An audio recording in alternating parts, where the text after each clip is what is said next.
اس مبارک اور معزز اجتماع کے لیے میں نے سرنامہ کلام میں سورہ جمعہ کی ابتدائی 3 آیتوں کی تلاوت کا شرف حاصل کیا۔ سورہ جمعہ قرآن مجید کا 62واں سورہ ہے اور اس کے آغاز کی یہ 3 ابتدائی آیات ہیں۔ پروردگار نے ارشاد فرمایا کہ یسبح للہ ما فی السماوات و ما فی الارض، اس کائنات کا ذرہ ذرہ اللہ کی بے عیبی کا اعلان کر رہا ہے۔ یسبح للہ ما فی السماوات و ما فی الارض، کائنات کا ہر ذرہ اعلان کر رہا ہے کہ ہمارا خالق بے عیب ہے۔ یہ خالق ہے کون؟ الملک القدوس العزیز الحکیم، یہ بادشاہ ہے، اللہ بادشاہ ہے، قدوس یعنی بے عیب ہے، عزیز یعنی غالب اور طاقت والا ہے، حکیم یعنی منصوبے کے بغیر کسی کام کو انجام نہیں دیتا۔ 4 نام ہیں اللہ کے، بادشاہ ہے، بے عیب ہے، طاقتور ہے اور حکمتوں والا ہے۔ هو الذی بعث فی الامیین رسولا منہم، یہ اللہ وہی ہے جس نے امیین میں ایک رسول کو بھیجا، ایک رسول کو مبعوث کیا۔ هو الذی، یہ وہ ہے جس نے ایسا رسول بھیجا، یہ وہ ہے جس نے ایسا رسول بھیجا۔ اب مجھے بتاؤ کہ یہ رسول کا تعارف ہے یا خدا کا؟ پھر سننا، یسبح للہ ما فی السماوات و ما فی الارض الملک القدوس العزیز الحکیم هو الذی بعث فی الامیین رسولا منہم، یہ اللہ وہ ہے جس نے امیین میں ایسا رسول بھیجا، یعنی اللہ ملک ہے، قدوس ہے، عزیز ہے اور حکیم ہے اور ایسا رسول بھیجنے والا ہے۔ یہ تعارف رسول کا نہیں، اللہ کا تعارف ہے محمد کے وسیلے سے۔ تو اللہ اپنے تعارف میں محمد کو اپنا وسیلہ بنائے، تو ہم اگر اپنی نجات کے لیے اسے وسیلہ بنا لیں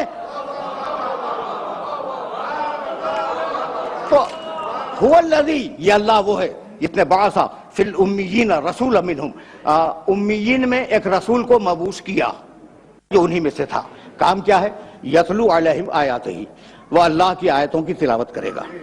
یزکیہم، لوگوں کے نفسوں کو پاک اور پاکیزہ بنائے گا۔ یعلمہم الکتاب، کتاب کی تعلیم دے گا، والحکمہ، اور حکمت کی تعلیم دے گا۔ 4 فریضے ہیں۔ تو اب پڑھا لکھا مجمع ہے، صاحبان فہم و فکر تشریف فرما ہے۔ پہلی آیت میں اللہ کے 4 نام، دوسری آیت میں میرے رسول کے 4 فریضے۔ ایسا تو ہے نا؟ اچھا بھائی، تو وَإِن كَانُوا مِن قَبْلُ لَفِي ضَلَالٍ مُبِينٍ، اگرچہ اس رسول کے آنے سے قبل پوری انسانیت کھلی ہوئی گمراہی میں مبتلا تھی۔ وَآخَرِينَ مِنْهُمْ، دیکھو اس رسول کا کام فقط ان لوگوں تک محدود نہیں ہے جو اس کے سامنے ہیں، وَآخَرِينَ مِنْهُمْ، وہ دوسرے جو آنے والے ہیں قیامت تک، اس رسول کا فریضہ یہ ہے کہ ان کی بھی ہدایت فرماتا جائے، آیات کی تلاوت کرے، نفسوں کا تزکیہ کرے، کتاب کی تعلیم دے، حکمت کی تعلیم دے، ان کو جو موجود ہیں اور انہیں جو موجود نہیں ہیں، یعنی قیامت تک کی ساری انسانیت کی ذمہ داری پروردگار نے اپنے حبیب پر ڈال دی۔ اب ان فرائض کو دیکھنے کے لیے یہ ضروری ہے کہ ہم تھوڑا سا انبیاء کی عمومی غرض بعثت پہ نگاہ ڈال لیں۔ بہت مقامات ہیں قرآن مجید میں جہاں پروردگار نے غرض بعثت پہ بات کی۔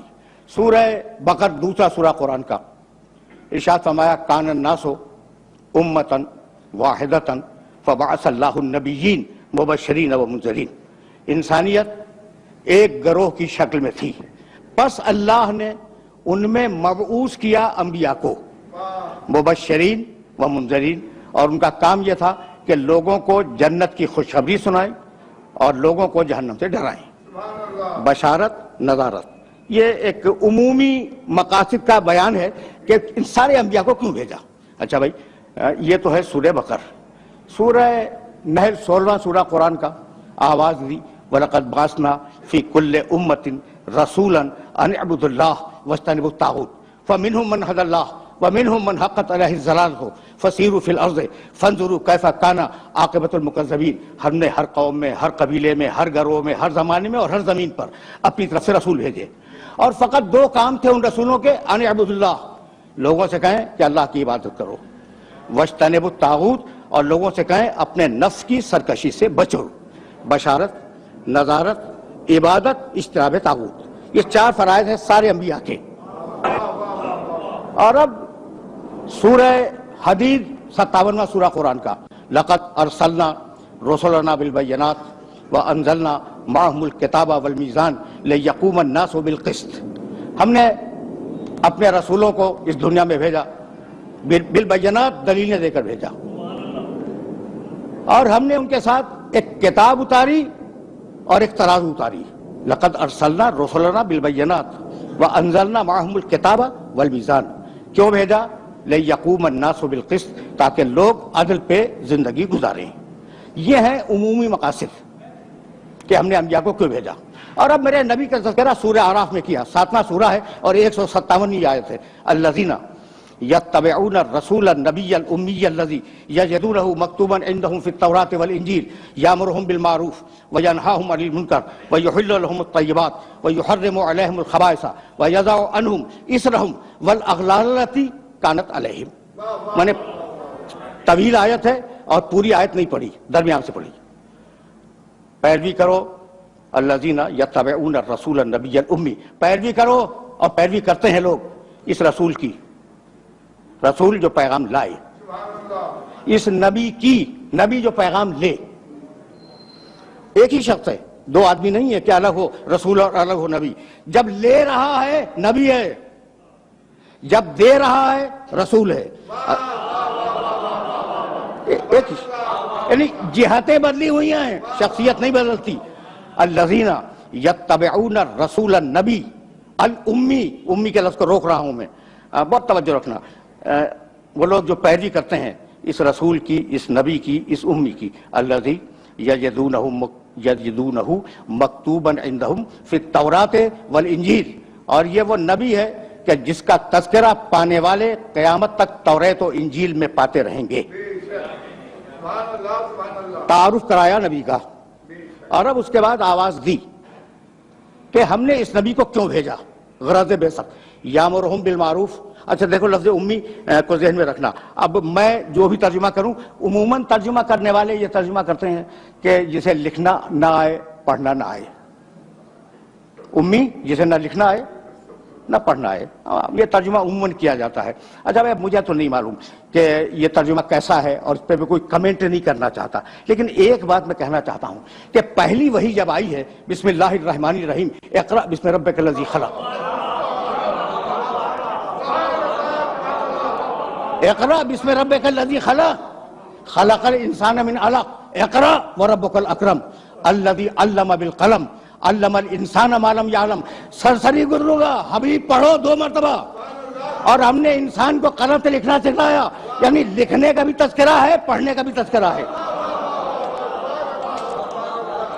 یہ مرحلہ فکر ہے جی۔ تو اب امی پہ بات نہیں کروں گا، یہ رسول ہے، یہ نبی ہے، یہ امی ہے، رسول ہے، نبی ہے، امی ہے۔ اب دیکھنا کہ اس نبی کو ہم نے کیوں مبعوث کیا۔ یامرہم بالمعروف، ہم نے اسے اس لیے مبعوث کیا کہ وہ لوگوں کو اچھائیوں کو حکم دے، وَيَنْهَاهُمْ عَنِ الْمُنْكَرِ، اور لوگوں کو برائیوں سے روکے۔ توجہ رکھنا، یامرہم بالمعروف وَيَنْهَاهُمْ عَنِ الْمُنْكَرِ وَيُحِلُّ لَهُمُ الطَّيِّبَاتِ، پاکیزہ چیزوں کو انسانیت کے لیے حلال قرار دے، وَيُحَرِّمُ عَلَيْهِمُ الْخَبَائِثَ، اور خبیث چیزوں کو انسانیت پر حرام کر دے، وَيَضَعُ عَنْهُمْ إِصْرَهُمْ وَالْأَغْلَالَ الَّتِي كَانَتْ عَلَيْهِمْ، اور ہم نے اس نبی کو اس لیے بھیجا کہ تم نے جو اپنی بنیادیں بنائی ہوئی ہیں رسم و رواج کی، اور تمہارے جو رسم و رواج ہیں انہیں توڑ دے اور اللہ کے قانون کو نافذ کرے۔ میرا یہ محترم مجمع اس بات کو بخوبی جانتا ہے کہ حکم دیا اس آیے مبارکہ میں، ہر اچھائی کا حکم دے، ہر برائی سے روکے، ہر خبیث کو حلال کرے، حرام کرے، ہر طیب کو حلال کرے، تمہارے انسانی قوانین کو توڑے، اللہ کے قانون کو رائج کرے۔ ہر اچھائی کو جانتا ہے جب تو حلال کرے گا، توجہ رکھنا، ہر برائی کو جانتا ہے جب تو حرام کرے گا، ہر خبیث کو جانتا ہے، ہر طیب کو جانتا ہے، بھائی ہر چیز جانتا ہے، پھر امی ہے۔ یہ ایک مرحلہ فکر ہے جس مرحلہ فکر پر میں نے روکا اپنے سننے والوں کو کہ وہ عمومی مقاصد تھے بعثت کے، اور اب یہ خصوصی مقصد میرے نبی کے لیے، آخری پیغام، آخری نبی، آخری کتاب۔ صحیح ہے نا؟ اچھا بھائی، تو یہ مقصد اگر ذہن میں محفوظ ہو گیا، میرا جی چاہتا ہے کہ پیغمبر کے چاہنے والوں کی خدمت میں آف دا ریکارڈ ایک جملہ کہتا ہوا نکل جاؤں، اور یہ آف دا ریکارڈ جملہ تم سے بہتر کون سمجھے گا؟ پھر سنو آیہ مبارکہ کو درمیان سے، یامرہم بالمعروف وینہاہم عن المنکر۔ بہت توجہ رہے، یہ نبی یوں اس لیے آیا کہ اچھائیوں کو حکم دے، ینہاہم عن المنکر، برائیوں سے روکے، ویحل لہم الطیبات، پاکیزہ چیزوں کو حلال کر دے، ویحرم علیہم الخبائث، اور خبیث چیزوں کو حرام کر دے، اللہ سے لے کے نہیں۔ یحل لہم الطیبات ویحرم علیہم الخبائث، یعنی ایک وہ وحی تھی جو میرے نبی پر فرشتہ لے کے آتا تھا، اور ایک وہ وحی تھی جو اس کے مزاج میں گون دی گئی تھی۔ بھائی آیت کا مزاج تو یہی ہے، یحل لہم الطیبات ویحرم علیہم الخبائث، اور خبیث چیزوں کو حرام کرے خود، طیب چیزوں کو حلال کرے وہ خود۔ یعنی میں کہنا یہ چاہ رہا ہوں کہ بھائی جسے تم اللہ کی صراط کہتے ہو وہ میرے محمد کی سبیل ہے۔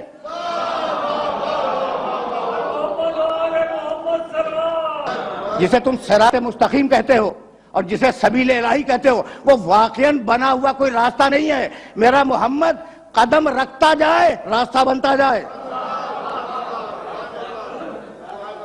یہ وہ باریک مرحلہ فکر تھا جہاں میں اپنے سننے والوں کو روکنا چاہ رہا تھا۔ اب واپس چلو اس آیہ مبارکہ کی طرف جس میں غرض بعثت کو پھر بیان کیا گیا، هو الذی بعث فی الامیین رسولا منہم۔ ہم نے اس نبی کو امیین میں مبعوث کیا۔ جعلہ کے معنی ہے بنانا، انی جاعل فی الارض خلیفہ، میں زمین پر خلیفہ بنانے والا ہوں۔ جاعل، جال کے معنی بنانا۔ بہت توجہ رہے، یا داؤد انا جعلناک خلیفۃ فی الارض، داؤد ہم نے تجھے اس زمین پر خلیفہ بنا دیا۔ تو جال کے معنی بنانا، باز کے معنی اٹھانا، یعنی نبی اس دنیا میں بنایا نہیں جاتا، نبی پہلے سے نبی ہوتا ہے، اسے بھیجا جاتا ہے۔ یہ جو 62واں سورہ ہے نا، سورہ جمعہ، اس سے پہلے سورہ 61واں سورہ صف، اس میں بھی پروردگار عالم نے ارشاد کیا، هو الذی ارسل رسولہ بالہدی ودین الحق، ہم نے بھیجا اس رسول کو، پہلے سے تھا رسول، اسے ہم نے دنیا میں بھیج دیا۔ اچھا بھائی، تو اب رسول آیا، رسول کے معنی پیغام لانے والا، سب کو معلوم ہے، اور اس کا ترجمہ اگر اردو میں ڈھونڈا جائے تو قاصد، اگرچہ قاصد بھی عربی لفظ ہے لیکن اردو میں جس معنی میں استعمال ہوتا ہے اسی معنی میں عربی میں لفظ رسول استعمال ہوتا ہے۔ اچھا بھائی اور آسان کر لو، ایلچی۔ تو اب یہ کون ہے؟ اللہ کا ایلچی ہے، اور یہ پیغام لانے والا لکھا ہوا سر بمہر لفافہ لے کے نہیں آیا، یہ پیغام لایا ہے زبانی۔ ایسا ہے یا نہیں؟ اگر یہ سمجھ لو تو پھر میں آگے چلا جاؤں، اور یہ وہ مرحلہ فکر ہے جس مرحلہ فکر پر ذرا سی رسالت کھلے گی۔ سر بمہر لفافہ نہیں لایا کہ آپ اسے کھول کے پڑھ رہے ہیں، وہ زبانی پیغام لایا ہے، اس نے زبانی میسج لیا، اپنے ذہن میں رکھا، زبانی آپ تک پہنچایا۔ تو ایلچی کے لیے پہلی بات یہ ضروری ہے کہ اس میں پیغام کو ریسیو کرنے کی اہلیت ہو۔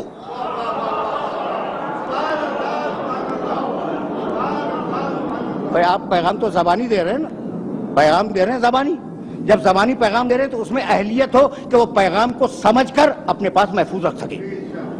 پہلی ضرورت ایلچی کی۔ دوسری ضرورت حافظہ اتنا اچھا ہو کہ وہ اس پیغام کو بھول نہ جائے، مکمل طریقے سے یاد رکھے تاکہ پہنچا سکے۔ یہ دوسری ضرورت اس ایلچی کی۔ اچھا بھائی تیسری ضرورت اتنا فصیح ہو، بلیغ ہو، اتنی اچھی زبان جانتا ہو کہ وہ جیسا پیغام ہے ویسے الفاظ منتخب کرے اور پیغام کو ڈیلیور کر دے۔ ٹھیک ہے نا؟ اچھا بھائی اب چوتھی اور آخری شرط سنو پیغام لانے والے کی، جن کے پاس پیغام لا رہا ہے ان میں اس کا اتنا اعتبار ہو کہ اسے سچا بھی مانتے ہوں، قابل اعتماد بھی مانتے ہوں. بھائی انہی شرطوں کا نام تو عصمت ہے. اسی مقام سے میں آگے لے جاؤں گا. ایسا پیغام جو پوری انسانیت کے لیے ہے، کسی گروہ کے لیے نہیں کہ مکے والوں کو پیغام دے دیا. وما ارسلناک الا کافۃ للناس. حبیب للناس، ناس کے معنی پوری انسانیت. حبیب ہم نے تمہیں رسول بنایا ہے پوری انسانیت کے لیے. اچھا بھائی رسول تو بننا ہی تھا، اس لیے کہ یہ اللہ کون ہے جو رسول بنا رہا ہے؟ بسم اللہ الرحمن الرحیم، قل اعوذ برب الناس ملک الناس الہ الناس. پوری انسانیت کا رب ہے، پوری انسانیت کا بادشاہ ہے، پوری انسانیت کا خدا ہے. اچھا بھائی جب پوری انسانیت کا ہے تو شہر رمضان الذی، بھائی قرآن کیا ہے؟ انزل فیہ القرآن ھدی للناس. یہ قرآن پوری انسانیت کے لیے ہدایت ہے. مجھے معاف کر دینا، بغیر پڑھے بات کرنے کا عادی نہیں ہوں.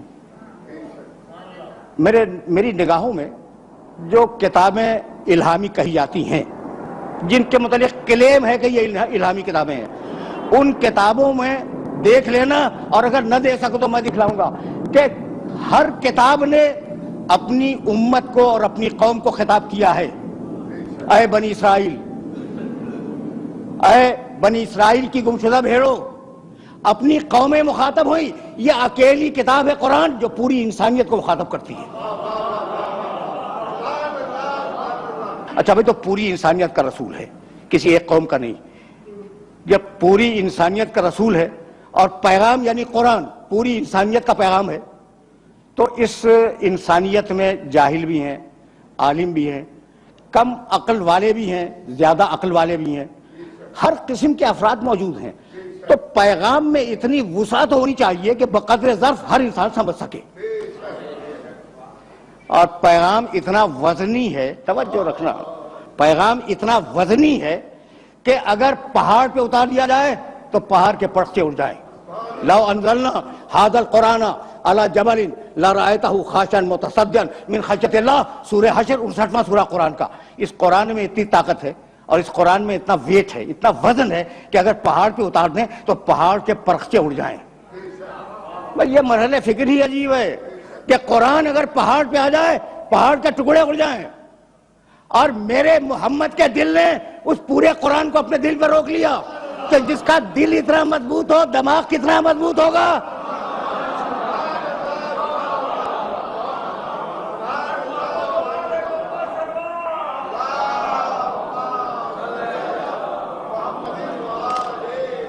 اب میں ایک جملہ کہنا چاہ رہا ہوں اور پڑھ کے بولتا ہوں. دیکھو بھائی ہمارے سامنے کچھ کتابیں وہ ہیں جن کے متعلق قرآن نے تصدیق کی کہ وہ الہامی ہیں، توریت، انجیل، زبور. اور کچھ وہ ہیں جن کتابوں کو ان کے ماننے والے الہامی سمجھتے ہیں. مثلا اوستا زرتشتیوں کی، ژند پاجند، مثلا گیتا، مثلا وید، مثلا پران، 18 پران ان کی مقدس کتابیں ہیں. ان کتابوں کو پڑھ ڈالو اور پھر قرآن کو پڑھو تو دنیا وہ مذہبی ہو یا غیر مذہبی دنیا ہو پکار رہی ہے کہ بھائی جیسا قرآن ہے یہ کتابیں ویسی نہیں ہیں. یہ بالکل غیر مذہبی افراد جو فقط دور سے ایک تیسری فرد کی حیثیت سے قرآن مجید کو اور ان کتابوں کو دیکھتے ہیں، ان میں مستشرقین ہیں یورپ کے. وہ پڑھنے کے بعد کہتے ہیں کہ بھائی یہ قرآن تو ان کتابوں جیسا نہیں، توریت قرآن جیسی نہیں، انجیل قرآن جیسی نہیں، زبور قرآن جیسی کتاب نہیں ہے، وید، پران، ژند، پاجند یہ ساری کتابیں گیتا قرآن جیسی نہیں ہیں. تو اب میں ایک سوال کرنا چاہ رہا ہوں کہ کتابیں قرآن جیسی نہیں ہیں اور قرآن لانے والا تم جیسا ہے؟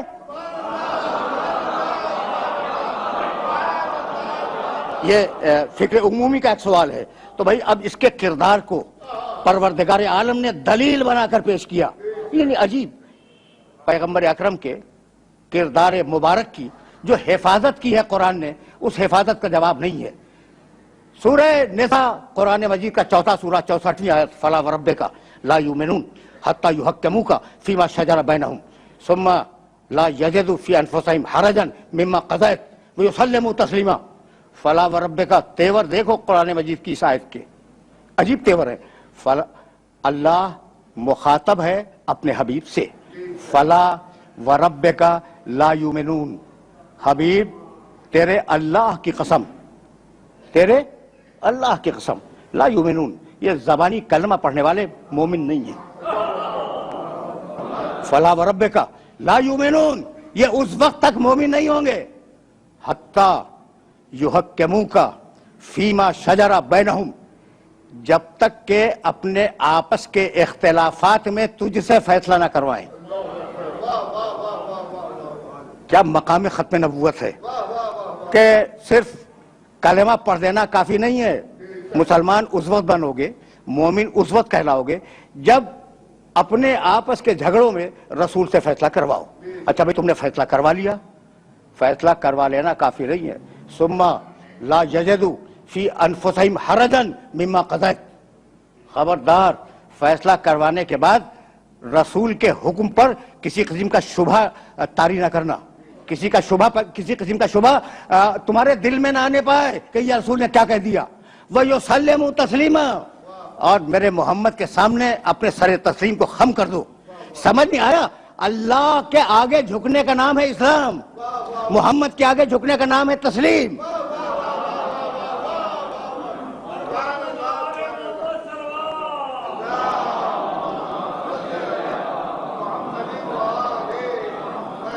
یہ مرحلہ فکر عجیب ہے، اور میں اس مرحلہ فکر پر تھوڑی دیر کے لیے اپنے سننے والوں کو روکنا چاہ رہا ہوں۔ میں مقام محمد کی حفاظت، سورہ نساء، چوتھا سورہ قرآن مجید کا، اور اب آواز دی سورہ حجرات، بار بار میں نے ان آیات کی تلاوت کی، پہلی اور دوسری آیات، بسم اللہ الرحمن الرحیم، یا ایھا الذین آمنوا لا تقدموا بین یدی اللہ ورسولہ واتقوا اللہ ان اللہ سمیع علیم، یا ایھا الذین آمنوا لا ترفعوا اصواتکم فوق صوت النبی ولا تجہروا لہ بالقول کجہر بعضکم لبعض ان تحبط اعمالکم وانتم لا تشعرون۔ اے ایمان لانے والو، خدا اور رسول سے آگے بڑھنے کی کوشش نہ کرنا، یعنی حکم خدا اور رسول سے آگے نہ بڑھنا، جو کہہ دے اسے مان لو، ٹھیک۔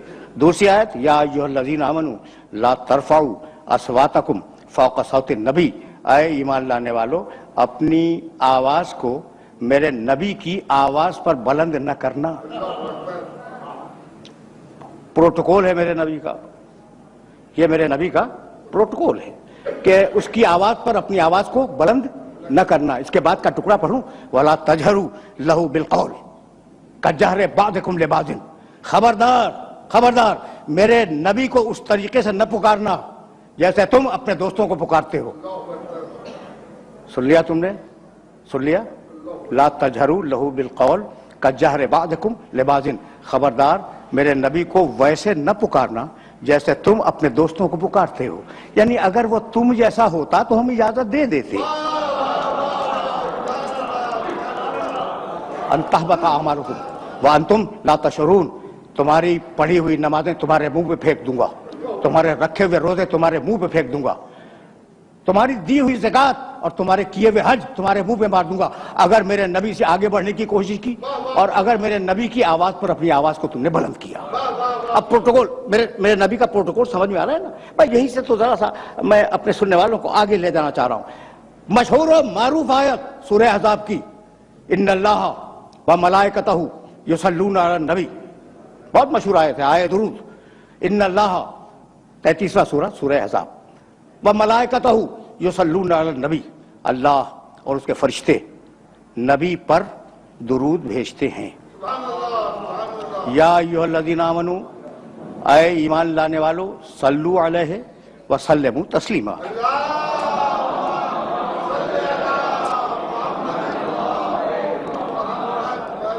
اے ایمان لانے والو، تم بھی اس پہ درود بھیجو اور اس کے آگے اپنے سر تسلیم کو خم کر دو۔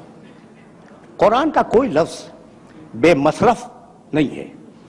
قرآن کے پاس وقت 23.5 سال کا، کام قیامت تک کا، تو جو لفظوں کو جن لفظوں کو وہ منتخب کر لے اور جو لفظ اٹھا لے لغت سے، وہ ظاہر ہے کہ بڑے معنی دار ہوتے ہیں۔ یا بھائی ان اللہ و ملائکتہ یصلون علی النبی، نبی، رسول، محمد، عبد، اللہ درود بھیجتا ہے محمد پر، آیت میں نبی ہے، محمد نہیں ہے، ٹھیک ہے نا؟ اچھا بھائی معراج میں لے گیا تو کہنے لگا سبحان الذی اسریٰ بعبدہ لیلا، میں اپنے عبد کو لے گیا معراج میں، اپنے عبد کو لے گیا معراج میں۔ تو محمد ولادت کے وقت نام رکھا گیا، معراج میں گئے اب کہلائے، ٹھیک ہے نا؟ اچھا پھر رسول بنے، جب اعلان بعثت کیا تو رسول بنے، تو درود بھائی توجہ رہے، محمد پہ نہیں، درود رسول پہ نہیں، درود عبد پہ نہیں، درود نبی پر۔ اب سوچنے والی بات ہے کہ لفظ نبی کو منتخب کیوں کیا؟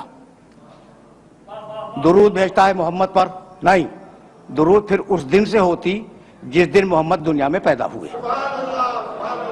اللہ اور اس کے فرشتے درود بھیجتے ہیں رسول پر، اس دن سے درود ہوتی جس دن سے اعلان رسالت کیا، ٹھیک؟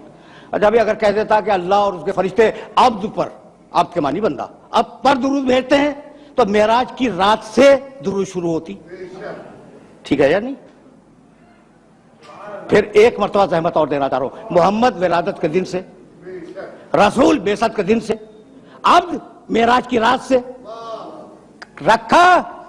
ان اللہ و ملائکتہ یصلون علی النبی، اب جب سے نبی ہے تب سے درود ہے، کب سے نبی ہے؟ کنت نبیا وآدم والماء والطین۔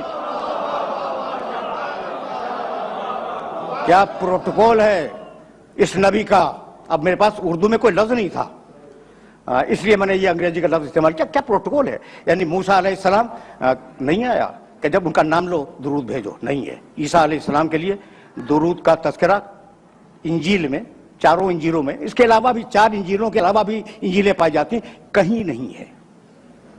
یہ اکیلا پروٹوکول ہے میرے نبی کا۔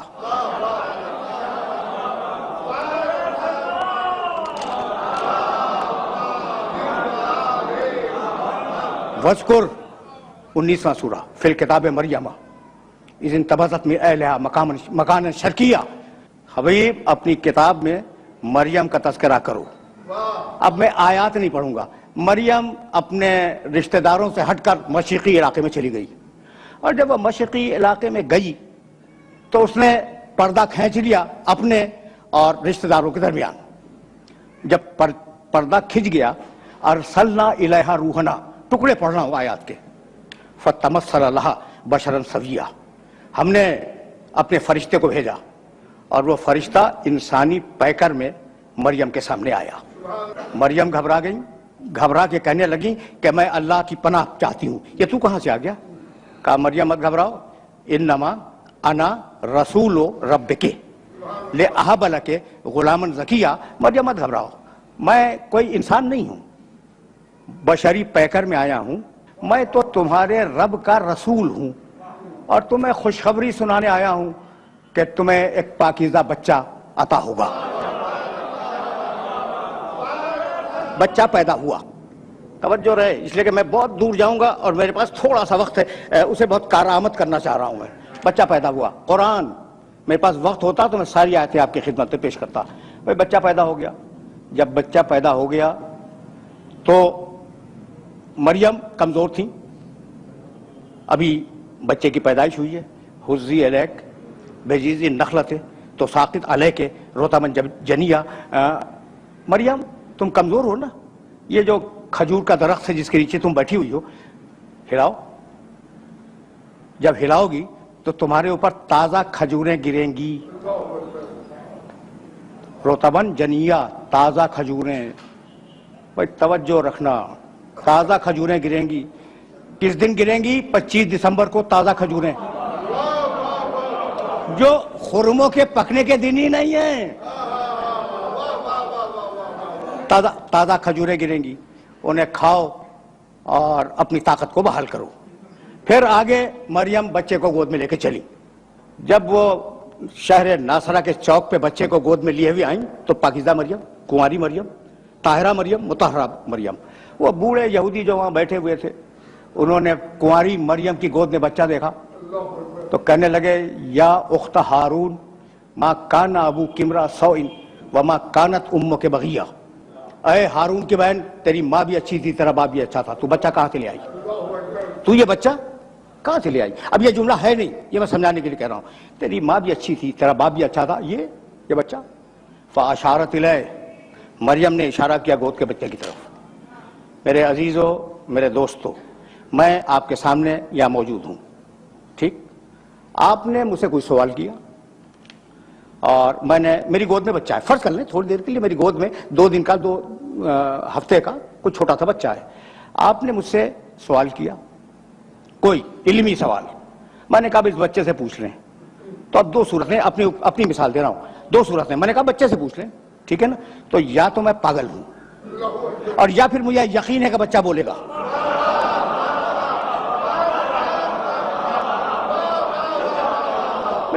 سیدھی بات کرو، سیدھی بات کرو، یا تو میں واقعاً پاگل ہوں، کہہ رہا ہوں کہ اس بچے سے پوچھ لو، اور یا مجھے یقین ہے کہ بچہ بولے گا۔ تو مریم کو یقین ہے کہ بچہ بولے گا، فاشارت الیہ، کہا اس سے پوچھو۔ قالوا کیف نکلم من کان فی المہد صبیا، کہنے لگے بوڑھے یہودی کہ یہ کیا بولے گا، گہوارے کا بچہ، گود کا بچہ، اسے ہم کیسے بات کریں؟ اب عیسیٰ گود سے بولے، قال انی عبداللہ آتانی الکتاب وجعلنی نبیا، عیسیٰ کہنے لگے میں اللہ کا بندہ ہوں۔ کبھی پھر صحیح، قرآن ہے اور بڑی عجیب و غریب کتاب ہے، اور میرا یہ میسج ہے نہ فقط سامنے بیٹھے ہوئے محترم سامعین سے، بلکہ جہاں جہاں تک یہ آواز آئے کہ کچھ وقت قرآن کے مطالعے کو دیا کرو، لیکن یقین کرو، قسم کھا کے کہہ رہا ہوں کہ یہ قرآن تمہارے باپ سے زیادہ شفیق اور تمہاری ماں سے زیادہ مامتا والی کتاب ہے۔ کبھی اس میسج کو اپنے ذہن کے اندر محفوظ رکھنا اور بات کرنا۔ قالوا کیف نکلم من کان فی المہد صبیا قال انی عبداللہ آتانی الکتاب وجعلنی نبیا، عیسیٰ بولے گود سے مریم کی کہ میں اللہ کا بندہ ہوں، اللہ نے مجھے کتاب دی ہے اور اللہ نے مجھے نبی بنایا۔ کہاں سے بولے؟ گود سے۔ عیسیٰ اعلان کر رہے ہیں مریم کی گود سے کہ اللہ نے مجھے نبی بنایا ہے۔ پھر حضرت یحییٰ کے لیے اسی قرآن نے آواز دی، یا یحییٰ خذ الکتاب بقوۃ وآتیناہ الحکم صبیا، اے یحییٰ ہم تمہیں کتاب دے رہے ہیں، اس کتاب کو مضبوطی کے ساتھ تھام لو۔ وآتیناہ الحکم صبیا، ہم نے بچپنے میں یحییٰ کو نبوت دے دی۔ پروردگار عیسیٰ کو بچپنے میں نبوت دیتا ہے مریم کی گود میں، یحییٰ کو بچپنے میں نبوت دیتا ہے۔ یہ جو کائنات کا سب سے بڑا نبی ہے، اسے 40 برس تک انتظار کروایا۔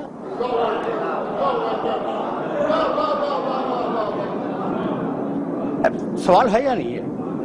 بھائی پیدائش کے وقت اناؤنسمنٹ ہو جاتا ہے یہ بچہ نبی ہے، ٹھیک ہے نا؟ تو وہ جو میرے نبی کے مقابلے میں ذرا کم نبی ہیں، کم رتبے کے نبی ہیں، انہیں کسی کو بچپنے میں دے دی، کسی کو ماں کی گود میں نبوت دے دی، اسے 40 برس انتظار۔ تو بھائی بات جانتے ہو کیا ہے؟ اب ایک بات سنو اور اب مجھے اجازت دے دو۔ دنیا میں جتنی بھی درسگاہیں پائی جاتی ہیں تجرباتی علوم کی، یعنی سائنسز کی، جتنی درسگاہیں دنیا میں پائی جاتی ہیں نا، ان درسگاہوں میں جب استاد پڑھاتا ہے تو پہلے تھیوری سمجھاتا ہے، پریکٹیکل بعد میں کرواتا ہے۔ ایسا ہے یا نہیں؟ میں تھیوری دی، مثالیں دے سکتا ہوں لیکن بس اس اشارے پہ اکتفا کرو۔ تھیوری دی، اسے نظریہ سمجھایا اور نظریہ سمجھا کر ڈیمونسٹریٹ کیا اپنی لیب میں لے جا کے۔ تو دنیا کا طریقہ کیا ہے کہ پہلے نظریہ بتلائے پھر عمل کروائے۔ قدرت کے کام اس کی شان نرالی ہے، اس کے کام الگ ہیں۔ تم کرتے ہو پہلے نظریہ بتلاؤ پھر عمل کرواؤ، ہم اس کا الٹا کریں گے، پہلے محمد سے 40 برس عمل کروائیں گے اور پھر قرآن کا نظریہ نازل کریں گے۔ اب دونوں کو ملا کے دیکھ لو، جیسا میرا محمد ویسا قرآن، جیسا قرآن ویسا محمد۔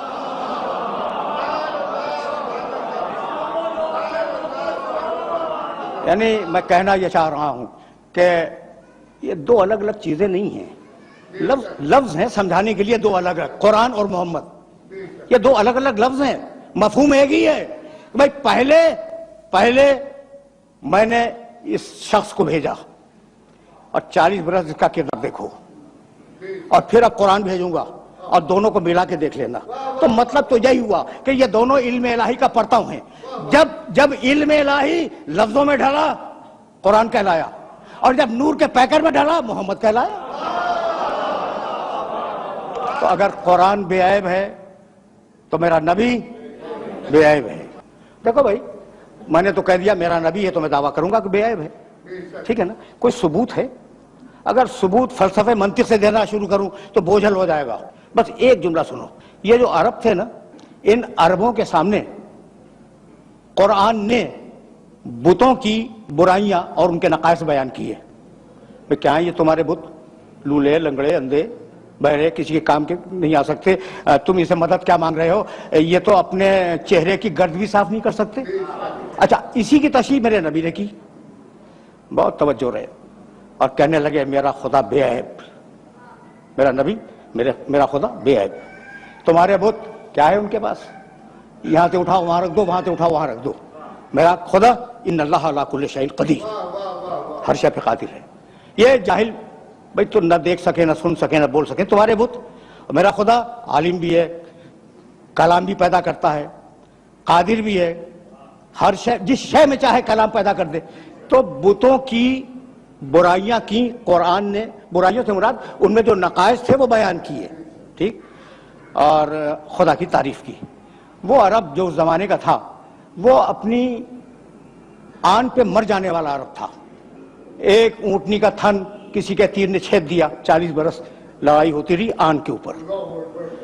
تو کتنی آن والے عرب تھے اس معاشرے میں. قرآن کہہ رہا ہے، میرا نبی کہہ رہا ہے کہ تمہارے خدا ایسے، تمہارے خدا ایسے، تمہارے خدا ایسے. کہہ رہا ہے یا نہیں؟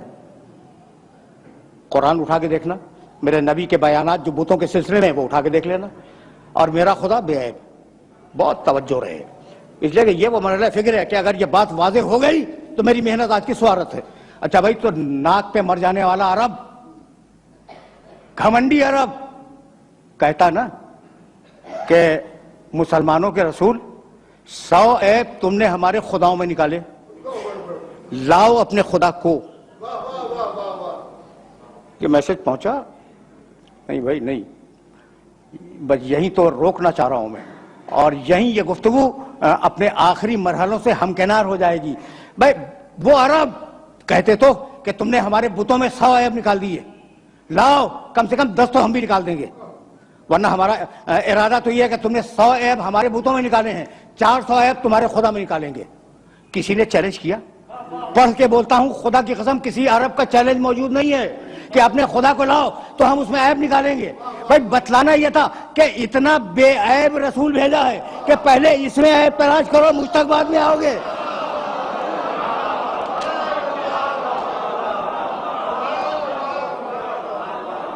حقیقت یہ ہے کہ کوئی نبی کائنات کا، مجھے معاف کر دینا، میں تو قرآن کے فریم ورک میں باتیں کر رہا تھا، میرے نبی کے مقابلے پہ کھڑا نہیں ہو سکتا. مشکل ہے، مشکل نہیں، ناممکن ہے. سورہ مائدہ 5واں سورہ قرآن کا، بس یہ سن لو اور مجھے اجازت دے دو. 5واں سورہ اور اس سورے کی 110ویں آیت جا کے ضرور دیکھنا. وَإِسْتَخْلُقُ مِنَ الطِّينِ كَهَيْئَةِ الطَّيْرِ بِإِذْنِي فَتَنْفَخُ فِيهَا فَتَكُونَ طَيْرًا بِإِذْنِي وَإِذْ تُبْرِئُ الْأَكْمَحَ وَالْأَبْرَصَ بِإِذْنِي وَتُخْرِجُ الْمَوْتَى بِإِذْنِي. اس پڑھے لکھے مجمع میں اذن کا ترجمہ کرنے کی ضرورت نہیں ہے. اذن کے معنی اجازت. ٹھیک، ترجمہ کروں. وَإِسْتَخْلُقُ مِنَ الطِّينِ كَهَيْئَةِ الطَّيْرِ بِإِذْنِي. عیسیٰ اس وقت کو یاد کرو جب تم گیلی مٹی اٹھا کر پرندے کی شکل بناتے تھے، بے اذنی، میرے اذن اور میری اجازت سے. فَتَنْفَخُ فِيهَا فَتَكُونَ طَيْرًا بِإِذْنِي. تم نے اجازت تو لے لی، پھر تم نے پھونک ماری، پرندہ اڑ گیا میرے اذن اور میری اجازت سے. بڑا نبی ہے، صاحب شریعت، حضرت عیسیٰ علیہ السلام صاحب شریعت، اولو العزم، اور آج تک زندہ ہے، چوتھے آسمان پہ. میں کیا ہے؟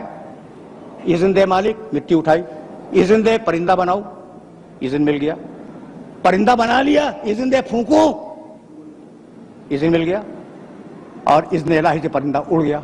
وَإِذْ تُبْرِئُ الْأَكْمَحَ وَالْأَبْرَصَ بِإِذْنِي. عیسیٰ تم نے کوڑھی انسان کو اچھا کیا میرے اذن اور میری اجازت سے. وَالْأَبْرَصَ جسے سفید داغ ہو جائے تم نے اسے اچھا کیا, ٹھیک ہے. سورہ مائدہ 5واں سورہ 110ویں آیت, تم نے اچھا کیا میرے اذن اور میری اجازت سے. آخری ٹکڑا عیسیٰ تم نے مردوں کو بھی زندہ کیا, کوئی شک نہیں ہے, بے اذنی میرے اذن سے.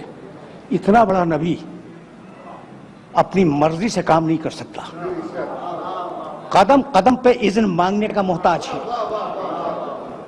آخری جملہ, قدم قدم پر اذن مانگنے کا محتاج ہے. اذن مانگا مٹی اٹھائی, اذن مانگا پرندہ بنایا, اذن مانگا پھونک ماری, اذن الہی سے پرندہ اڑ گیا. کوڑھی کو اچھا کرنا ہوا, اذن مانگا. مبروز کو اچھا کرنا ہوا, اذن مانگا. مردے کو زندہ کرنا ہوا, اذن مانگا. یہ ہیں سارے نبی, 1,23,999 نبی. اور اب میرا نبی, سورہ احزاب 33واں سورہ, یا ایھا النبی انا ارسلناک شاہدا ومبشرا ونذیرا وداعیا الی اللہ باذنہ. حبیب ہم نے تجھے اپنا پورا اذن دے دیا, اب تجھے بار بار اذن مانگنے کی ضرورت نہیں ہے. سورج پلٹا دے تیری مرضی, چاند کو توڑ دے تیری مرضی, ستارے کو اتار لے تیری مرضی, گو سے کلمہ پڑھوا لے تیری مرضی, سنگریزے سے تسبیح کروا لے تیری مرضی, کسی کو کندھے پہ بلند کر لے تیری مرضی, کسی کو سینے سے لگا لے تیری مرضی.